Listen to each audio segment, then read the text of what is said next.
معالي الوزير الأستاذ حلمي النمنم وزير الثقافة، السيد الأستاذ الدكتور أشرف زكي نقيب المهن التمثيلية، النجم المحتفى به اليوم أستاذ الأجيال الفنان القدير والأستاذ جميل راتب، السادة الضيوف أهلا وسهلا بحضراتكم.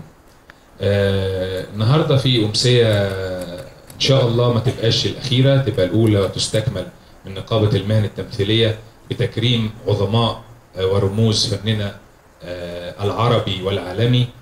بنبدأ بتكريم الأستاذ الكبير والفنان القدير ممثل المسرح والسينما والتلفزيون الذي شرف العالم العربي في السينما العالمية وفي المسرح العالمي، الأستاذ الكبير النجم جميل راتب.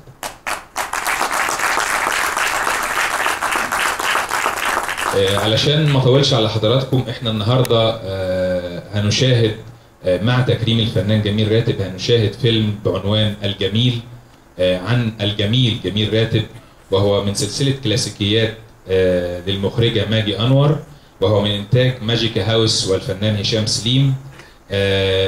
يعني نبذة بسيطة كده، ماجي أنور هي مخرجة وفيلم ميكر، عملت قبل كده أكثر من فيلم في سلسلة كلاسيكيات، آخرهم كان فيلم الفاتنة عن الراحلة العظيمة فاتن حمامة، وعرض في مهرجان كان الدورة الماضية هذا العام، وعرض في مهرجان اسكندرية السينمائي وفي مهرجان مالمو بالسويد، وهي بصدد إنتاج مجموعة أخرى من الأفلام عن عظماء السينما والمسرح والتلفزيون المصري.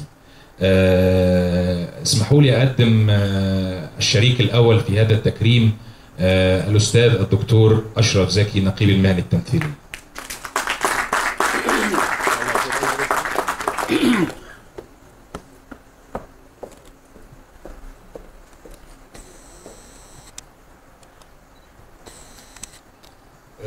خلوني انا كلمتي ان انا يعني الاول اقدم ماجي مبدعة هذا العمل الجميل، و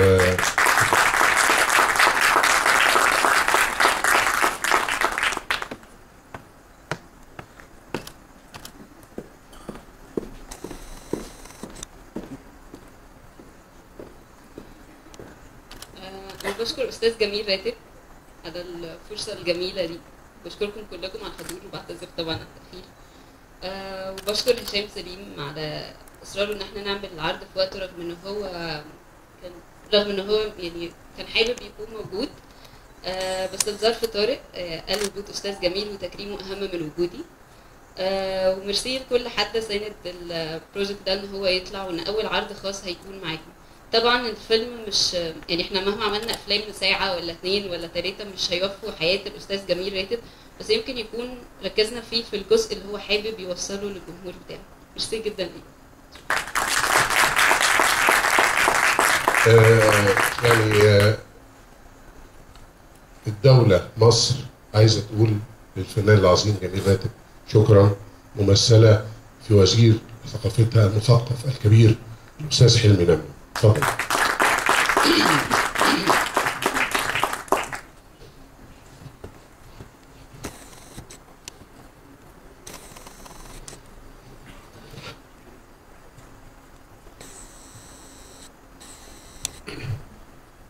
مساء الخير.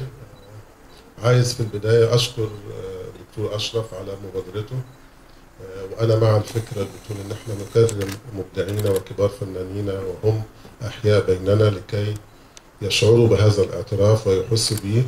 وإن كان الفنان الكبير جميل راتب ما بقاش محتاج إلى هذا الاعتراف، لأن الاعتراف به موجود مصريا وموجود عربيا وموجود أيضا دوليا. والحقيقة إنه أهم ما في الأستاذ والفنان الكبير جميل راتب هو في أداء الأدوار هو الإخلاص الشديد والإتقان. وأنا اسمحوا لي إنه فضيلة الإتقان ما بقتش موجودة عندنا كتير، عند كتيرين مننا، لكن أنا كنت بحس إن هذا الرجل في كل المشاهد اللي شفتها له في كل الأدوار إنه يؤدي الدور بإخلاص شديد جدا وبتفاني. حتى لما شفنا في أحد المسلسلات وكان مفروض إن هو طالع أظن المرسى والبحار، لحظة إعلان الرئيس عبد الناصر تأميم قناة السويس، كيف كان هو المفروض إن هو قبطان فرنسي موجود في القناة، يعني أدى دور بارع ومشهد لازم نقف عنده كتير. أنا شخصيا يعني ما بعرفش الاستاذ جميل راتب، لكن انا متابعه من بدري، لانه اللي انا عارفه ان هو حفيد هدى شعراوي وسلطان باشا.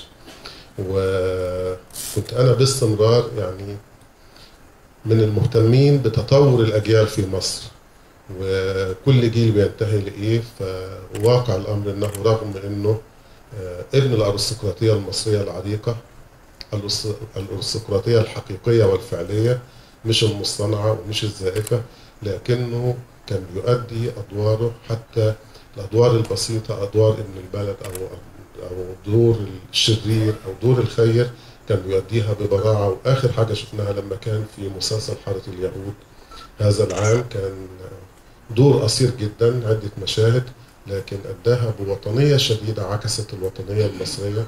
انا بشكرك يا استاذ جميل وبأحييك، وربنا يديك طولة العمر وتفضل موجود معانا باستمرار، منور حياتنا وبتسعد